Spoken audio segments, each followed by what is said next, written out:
আসসালামু আলাইকুম। দেশ ও দেশের বাইরে থেকে যে বা যারা আমাদের ভিডিওটি দেখছেন তাদের সবাইকে জানাই সবুজের শুভেচ্ছা। তো আজকে আপনাদের যে ভিডিওটার জন্য নিয়ে আসলাম সেটা হচ্ছে গাছ প্যাকেটিং মানে কুরিয়ার কিভাবে করে সেটা দেখানোর জন্য। অনেকে বলেছিলেন যে আপনি কিভাবে কুরিয়ার করেন সেটা ভাই জানান বা ভিডিও দিয়েন। তো সেই উদ্দেশ্যে ভিডিওটা করা। তো আজকে আমি 3 ফলের গাছ কুরিয়ারের জন্য প্রস্তুত করছি। তো সবার আগে আপনার দড়ি দিয়ে সেভাবে বেঁধে নিতে হবে। এটাই হচ্ছে কুরিয়ার করার মেন টেকনিক। যত সুন্দরভাবে দড়িতে বাঁধতে পারবেন তত সুন্দরভাবে আপনার গাছটা পৌঁছাবে। তারপর আছে আপনার গাছ প্রস্তুতি করার ব্যাপারটা। গাছ প্রস্তুত করতে হবে।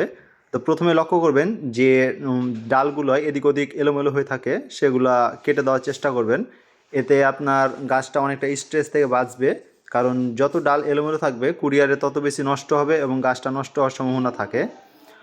কারণ পরিবহনে ও কুরিয়ারে অনেক ঝাঁকুনি দেওয়া হয়, যার ফলে গাছগুলো নষ্ট হয়ে যায়। তারপরে আপনার যে জিনিসটা খেয়াল রাখতে হবে সেটা হলো মাটি বা পট যেটাতে গাছ থাকুক, পলি বা পট, আপনাকে ওটা টাইট করতে হবে। তো যদি আপনার পলিতে থাকে তাহলে হালকাভাবে মাটিটা চেপে দিতে হবে। খুব বেশি চাপলে পলি কিন্তু আবার ছিঁড়ে যাবে, এটা নজর রাখবেন। তারপর হচ্ছে দড়ি দিয়ে বাঁধা। প্রথমে একটা দড়ি গাছের সাথে হালকাভাবে বেঁধে নেবেন, তারপর পেঁচিয়ে পেঁচিয়ে ভিডিওটি দেখতে পাচ্ছেন, একটু লক্ষ্য করবেন ভালোভাবে, তাহলে বুঝতে পারবেন। সেইভাবে দড়ি দিয়ে পেঁচিয়ে পেঁচিয়ে সুন্দর করে বেঁধে দেবেন যাতে গাছটা এদিক ওদিক না হয়। দড়িটা পাতলা নেওয়ার চেষ্টা করবেন, এতে গাছটা সুন্দর হয়ে বাঁধতে পারবেন। মোটা দড়ি হলে বাঁধতে পারবেন না। তো এটা দড়িতে বাঁধার উদ্দেশ্য একটাই, যে মাটিটা যাতে এলোমেলো হয়ে ছিঁড়ে না যায়, এদিক ওদিক না যায়। এটা আপনি পলিটেপ যেটা আছে সেটা দিয়েও বাঁধতে পারেন, পলিটেপ দিয়ে আরও সুন্দর হয়। বাঁধার উদ্দেশ্য মূলত এটাই, পরিবহনে স্ট্রেস কমার জন্য। তারপর যে ব্যাপারটা খেয়াল রাখতে হবে সেটা হলো গাছটা সুন্দরভাবে দড়ি দিয়ে বাঁধা শেষে সুন্দরভাবে ক্যারেটে স্থাপন করতে হবে। তো ক্যারেটে স্থাপনটা অনেক সুন্দরভাবে করতে হবে, কারণ গাছটা যদি কোনো ডাল যদি ক্যারেটে স্পর্শ করে থাকে তাহলে ওই ডালটা কিন্তু নষ্ট হবে, এটা মনে রাখতে হবে আপনাকে।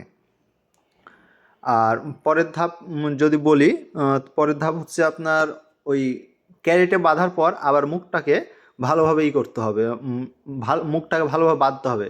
পারলে মুখে যে চট বা বিভিন্ন সিমেন্টের বস্তা আছে সেগুলো কেটে দিতে ভালোভাবে দিতে পারেন। এতে আপনার আরও সুরক্ষিত হয়। আর ক্যারেটের যে ভিডিওটা ক্যারেটে কীভাবে স্থাপন করি এটা আপনার কালকে ইনশাল্লাহ পাবেন। কালকে রাত্রে এটা আপলোড করব। একদিনে তো সবগুলো আপলোড করা সম্ভব না, ভিডিওতে ভয়েস দিতে হয়। আমি তো ভয়েস দিই না, আপনার প্রধানত দেখতে পাচ্ছেন কাজ করছি এই অবস্থায় ভিডিওটা করা। তো ভয়েস দিয়ে আপনাদের জানাবো। তো এরকম ইনফরমেটিভ ভিডিও পেতে বা নতুন যারা আছেন তারা কিভাবে কাজ করতে হয় এগুলো যদি আমি যা জানি তা শেখানোর চেষ্টা করব আপনাদের ইনশাআল্লাহ। তো ওরকম হলে আপনার অবশ্যই আমার পাশে থাকবেন। যদি আপনারা নতুন হয়ে থাকেন তো আমিও নতুন, আপনিও নতুন। আর নতুনদেরই নতুনরা শেখায়, পুরানোরা জাস্ট অ্যাডভাইস দিবে, ওরা কিন্তু শেখাতে চায় না। তো ভালো থাকবেন, ধন্যবাদ সবাইকে, সবুজের সাথে থাকবেন। আসসালামু আলাইকুম।